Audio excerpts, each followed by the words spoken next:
शताब्दी वर्ष समारोह में उपस्थित होकर मुझे आज बेहद प्रसन्नता की अनुभूति हो रही है। मेरे लिए गौरव के क्षण है कि इस संस्थान के शताब्दी समारोह में आमंत्रित हूँ, जहाँ पर मैंने स्वयं शिक्षा ग्रहण की थी। शिक्षण की मेरी बहुत सी यादें इस संस्थान से जुड़ी हुई हैं।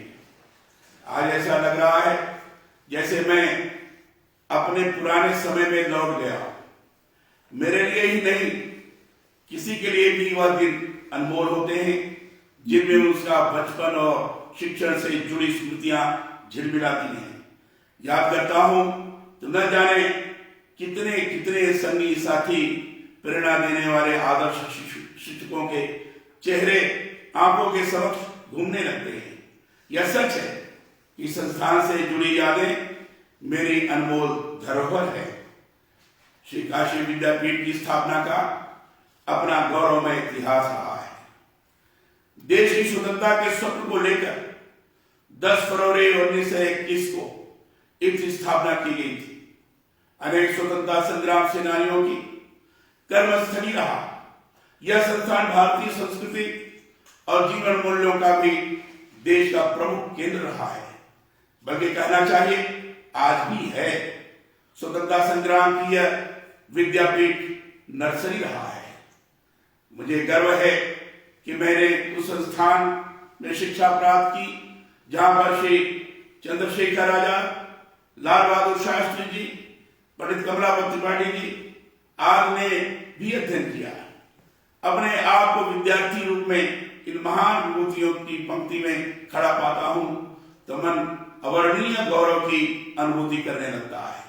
आचार्य नरेंद्र देव, त्रिपलानी जी, राजा राम शास्त्री जी, आचार्य बीरबल सिंह जी और मुंशी प्रेमचंद जी जैसे महान शिक्षकों ने अपने शिक्षण से इस संस्थान को निरंतर आलोकित किया है। ऐसे श्री काशी विद्यापीठ संस्थान की 100 वर्षों की यात्रा के शिक्षार्थी रूप में सहभागी रहा आज मैं यहाँ उपस्थित सभी विद्वज्जनों, संस्थान के कुलपति, विद्यार्थियों और इससे जुड़े सभी सम्मानित जनों का अभिनंदन और वंदन करता हूं। हम सभी ये जानते हैं कि काशी विद्यापीठ की स्थापना राष्ट्रपिता महात्मा गांधी के असहयोग आंदोलन से उद्भूत स्वतंत्र राष्ट्रीय शिक्षा नीति से प्रेरणा ग्रहण कर देश की अपनी खुद की शिक्षा नीति के क्रियान्वयन के मूल उद्देश्य से की गई थी। यह वह समय था जब देश में पाश्चात्य शिक्षा का बोलबाला था। राष्ट्रपिता महात्मा गांधी और श्री काशी विद्यापीठ के प्रथम आचार्य डॉक्टर भगवान दास दोनों ही इस बात के लिए चिंतित थे कि पाश्चात्य शिक्षा पद्धति से युवा निरंतर दिग्भ्रमित हो रहे हैं। इसीलिए भारतीय राष्ट्रीय मूल्यों पर आधारित इस काशी विद्यापीठ की संकल्पना की गई। राष्ट्र रत्न बाबू शिव प्रसाद गुप्त के शिव संकल्प द्वारा बाद में इस संकल्पना को मूर्त रूप दिया गया। स्वतंत्रता प्राप्ति पश्चात विद्यापीठ ने राज्य की आवश्यकता अनुसार ऐसे पाठ्यक्रमों का संचालन इस विद्यापीठ के अंतर्गत किया जिससे भारतीय जीवन मूल्यों की शिक्षा का युवाओं में प्रसार हुआ। यह भी सुखद है कि महात्मा गांधी जी की 150वीं जयंती वर्ष पर ही महात्मा गांधी काशी विद्यापीठ का शताब्दी वर्ष मनाया जा रहा है। महात्मा गांधी काशी विद्यापीठ स्थापना काल से देश और समाज सेवा संबंधी महान कार्यों के लिए प्रतिबद्ध रहा है। सन 1947 में देश विभाजन के समय भीषण सांप्रदायिक दंगों के दौरान विद्यापीठ ने सद्भाव कायम करने में महत्वपूर्ण भूमिका का निर्वहन किया। मुझे बताया गया है कि कोरोना वैश्विक महामारी के दौरान भी विद्यापीठ के अध्यापकों एवं विद्यार्थियों द्वारा सामान्य जन की तन मन धन से सेवा करने का महनीय कार्य किया गया है। मैं विद्यापीठ के कुलपति को प्रोफेसर टी.एन. सिंह जी को हार्दिक बधाई देता हूं कि उन्होंने विद्यापीठ के सहयोग, सेवा और सद्भाव की आरंभ से चली आ रही संस्कृति को आगे बढ़ाते हुए शिक्षण के साथ साथ मानवीय मूल्यों की इसी गौरवमयी परंपरा को आज भी जीवंत रखा हुआ है। काशी विद्यापीठ के साथ ही काशी से भी तो मेरी कितनी कितनी यादें जुड़ी हुई हैं। महाभारत में वरुणा को वाराणसी कहा गया है। इसके तट पर नगरी बसी सो यह वाराणसी कहा है। आज शंकराचार्य की पंक्तियां इस अवसर पर विशेष रूप से याद आ रही हैं। काश्याम काश्यते काशी, अर्थात काशी प्रकाश भूमि है। आप खुद ही देखिए, काशी शब्द काश धातु से बना है। काश यानी चमकना, इसीलिए काशी सदा सर्वदा प्रकाश से नहाई नगरी है। विश्व के त्रिशूल पर स्थापित यह अभिमुक्त है। अभिमुक्त इसलिए कि शिव का धाम है और उन्होंने इसे कभी त्यागा नहीं। एक और भी अर्थ है, अभि का मतलब होता है पाप और मुक्त यानी रहित। काशी इसलिए भी अभिमुक्त है कि यह पाप से मुक्त नगरी है। शिव को यह आनंद देती है, इसलिए आनंदकन भी है। याद पड़ता है कि विद्यानिवास मिश्र जी ने इस नगरी पर लिखे अपने एक निबंध का नाम ही रखा है, जहां बसे शंभु भवानी, जहां बसे शंभु भवानी। यह सही है कि यही इस काशी में शंभु और भवानी विराजते हैं। ऐसी अलौकिक धरा को मैं बारंबार नमन करता हूं, वंदन करता हूं।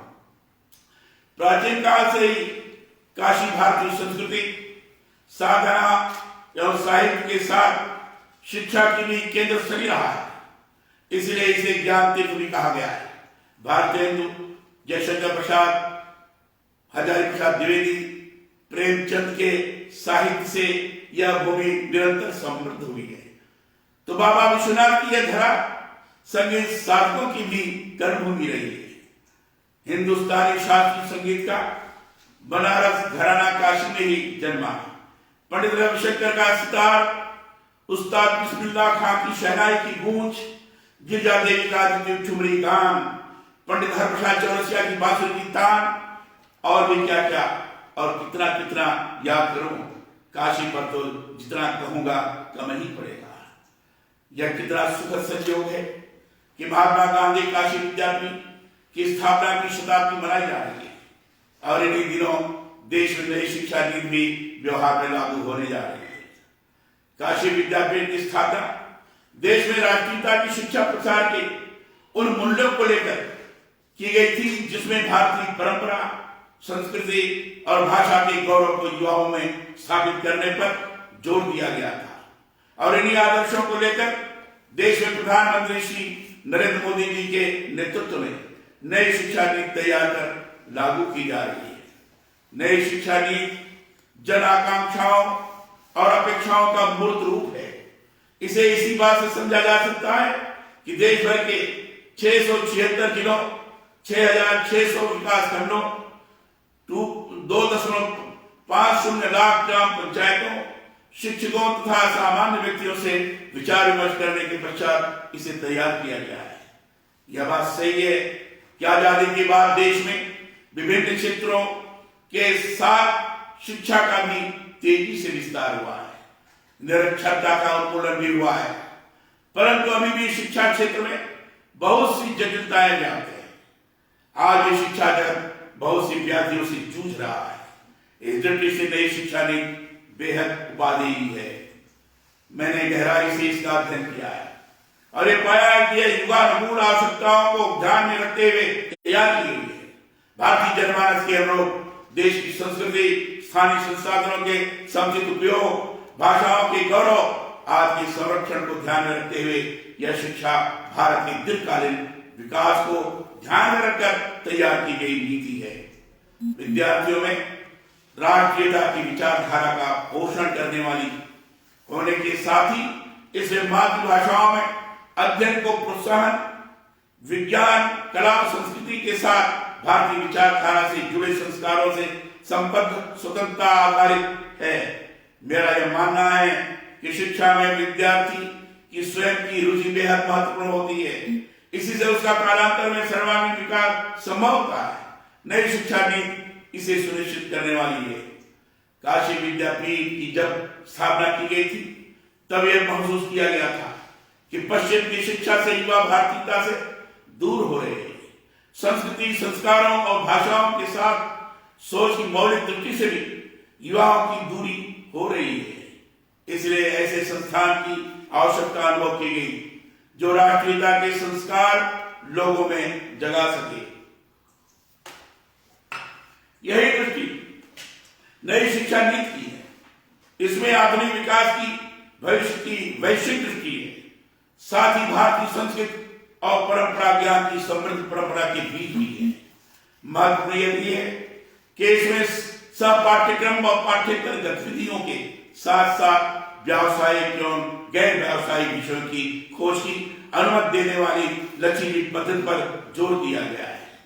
मैं इस अवसर पर आप सभी को यह बताना चाहता हूं कि विश्वविद्यालयों में नई शिक्षा नीति को व्यवहार में लागू करने के लिए राजस्थान में मैंने निरंतर विश्वविद्यालयों से संवाद किया है। कोविड के विकट दौर में भी नई शिक्षा नीति को लागू करने के लिए हमने राजस्थान में सभी विश्वविद्यालयों का 3 दिवसीय वर्चुअल सम्मेलन भी आयोजित किया।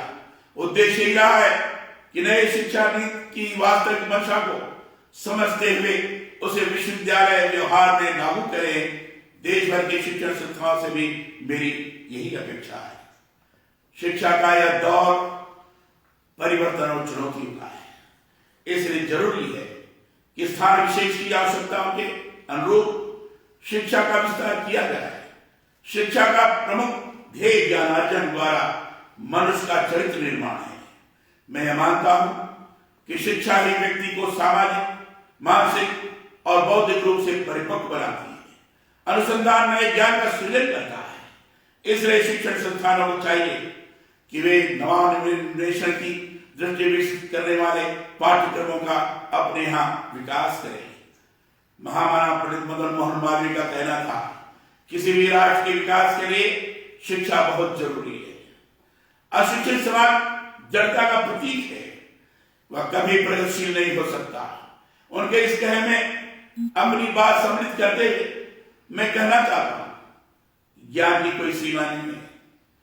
वही शिक्षा सार्थक है जिसमें परंपराओं और संस्कृति के संस्कारों को सहजते हुए समयानुरूप आधुनिक विकास की सोच समाहित हो। मुझे याद है कि कभी गुरुदेव रविन्द्रनाथ टैगोर ने शिक्षा है फेर नाम से एक लेख लिखा था। मैंने इसे जब भी पढ़ा मुझे वह नवीन लगा। इसमें उन्होंने शिक्षा को किताबी ज्ञान से हटकर जीवन व्यवहार से जुड़ा बताया है।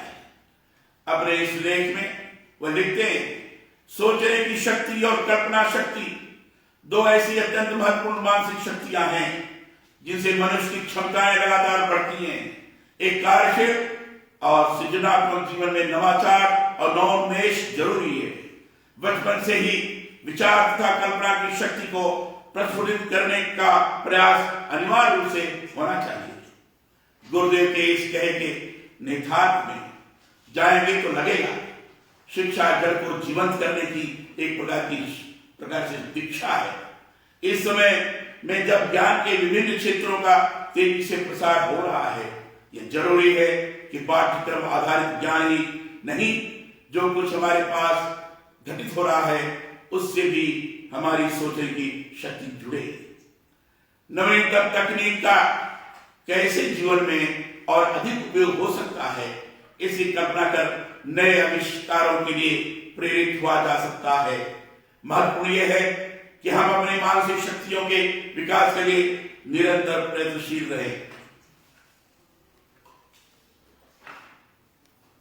शिक्षण संस्थाओं को चाहिए कि वे केवल रटंत विद्या पर ही जोर नहीं दें, बल्कि जीवन व्यवहार से जुड़ी शिक्षा के लिए विद्यार्थी को प्रेरित करें। राष्ट्र के प्रति प्रेम और समाज को अपनी ओर से कुछ देने के लिए सदा तत्पर रहने के संस्कारों का शिक्षा में समावेश हो। महात्मा गांधी ने स्वतंत्रता आंदोलन में जिस बात पर विशेष जोर दिया था वह यह था कि लोगों में अपने देश और भाषा के साथ तेजी से आगे बढ़ने की इच्छा शक्ति का विकास हो। काशी विद्यापीठ उनकी इसी दृष्टि को आगे बढ़ाने के लिए स्थापित हुआ था। गांधी जी ने शिक्षा के वास्तविक क्षेत्र और प्रयोजन को बताते हुए तब कहा भी था कि भारत को तेजी से विभिन्न क्षेत्रों में आगे बढ़ना है, तो शिक्षा का किसी एक अनुशासन में नहीं, युगल सरोकारों के साथ इसका सर्वांगीण विकास होना ही चाहिए। मेरा भी ये मानना है कि समय संदर्भों के साथ शिक्षा का सभी क्षेत्रों में निरंतर विकास होना चाहिए। काशी सर्व विद्या सर्व ज्ञान का देश का प्रमुख केंद्र रहा है और आज भी महात्मा गांधी काशी विद्यापीठ जैसे शिक्षण संस्थान से या विश्व भर में ज्ञान के बड़े केंद्र के रूप में जाना जाता है। विद्यापीठ का स्थापना के बाद निरंतर विभिन्न अनुशासनों में विकास हुआ। यहां से शिक्षा प्राप्त विद्यार्थी आज देश के विभिन्न क्षेत्रों में महत्वपूर्ण पदों पर इस संस्थान से प्राप्त शिक्षा का उजास बिखेर रहे हैं। मुझे गर्व है कि मैं इस संस्था में पढ़ा हुआ हूं और विद्यापीठ परिवार के सदस्य होने के नाते पुनः आज यहां उपस्थित आप सभी का अभिनंदन और वंदन करता हूं। इस गरिमामय अवसर पर आप सभी के सानिध्य के एहसास से ही मैं बेहद रोमांचित हूं। यह क्षण सच में मुझे अंदर से संपन्न करने वाले हैं। आपने मुझे स्मरण किया और अपनी बात रखने का अवसर दिया, इसके लिए बहुत बहुत आभार, बहुत बहुत धन्यवाद। जय हिंद, भारत माता की जय।